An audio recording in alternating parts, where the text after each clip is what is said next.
भक्तों, आइए जानते हैं करवा चौथ व्रत की कथा। बहुत समय पहले की बात है। एक साहूकार के 7 बेटे और उनकी एक बहन करवा थी। सभी सातों भाई अपनी बहन से बहुत प्यार करते थे, यहाँ तक कि वे पहले उसे खाना खिलाते और बाद में स्वयं खाते थे। एक बार उनकी बहन ससुराल से मायके में आई हुई थी।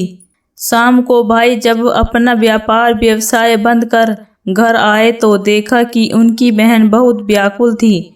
सभी भाई खाना खाने बैठे और अपनी बहन से भी खाने का आग्रह करने लगे, लेकिन बहन ने बताया कि उसका आज करवा चौथ का निर्जला व्रत है और वह खाना सिर्फ चंद्रमा को देखकर उसे अर्घ्य देकर ही खा सकती है, क्योंकि चंद्रमा अभी तक नहीं निकला है।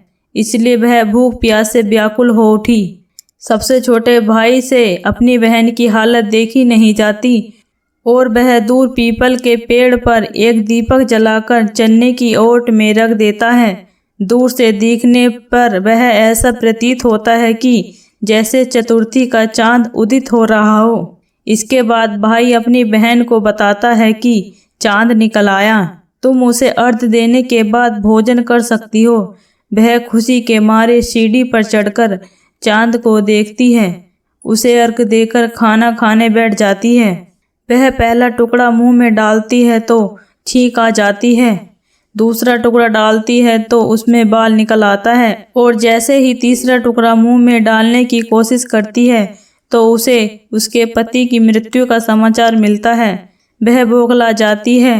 उसकी भाभी उसे सच्चाई से अवगत कराती है कि उसके साथ ऐसा क्यों हुआ।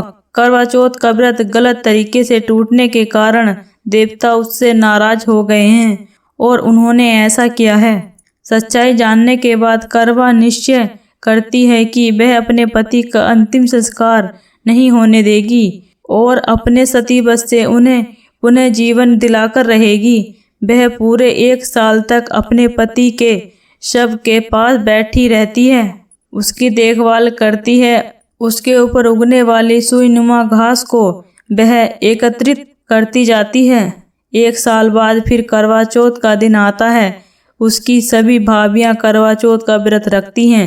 जब भाभियां उससे आशीर्वाद लेने जाती हैं तो वह प्रत्येक भाभी से सम सुई ले लो पिया, सुई दे दो, मुझे भी अपनी जैसी सुहागन बना दो, ऐसा आग्रह करती है। लेकिन हर बार भाभी उसे अगली भाभी के आग्रह करने का कहकर चली जाती है। इस प्रकार जब छठे नंबर की भाभी आती है तो करवा उसे भी यही बात दोहराती है।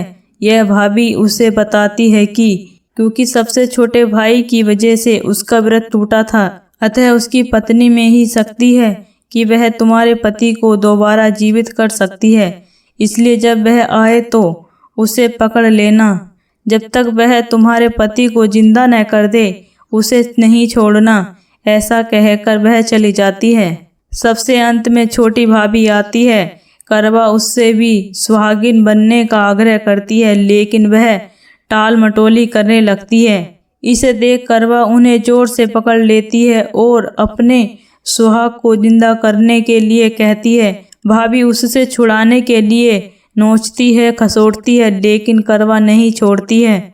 अंत में उसकी तपस्या को देख भाभी पसीज जाती है और अपनी छोटी उंगली को चीरकर उसमें से अमृत उसके पति के मुंह में डाल देती है। करवा का पति तुरंत श्री गणेश कहता हुआ उठ बैठता है। इस प्रकार प्रभु कृपा से उसकी छोटी भाभी के माध्यम से करवा को अपना सुहाग वापिस मिल जाता है। हे श्री गणेश माँ गौरी, जिस प्रकार करवा को चीर सुहागन का वरदान आपसे मिलता है, वैसा ही सभी सुहागनों को मिले। दोस्तों, इसी तरह की वीडियो को देखने के लिए इस चैनल को सब्सक्राइब करें और वीडियो को लाइक करें।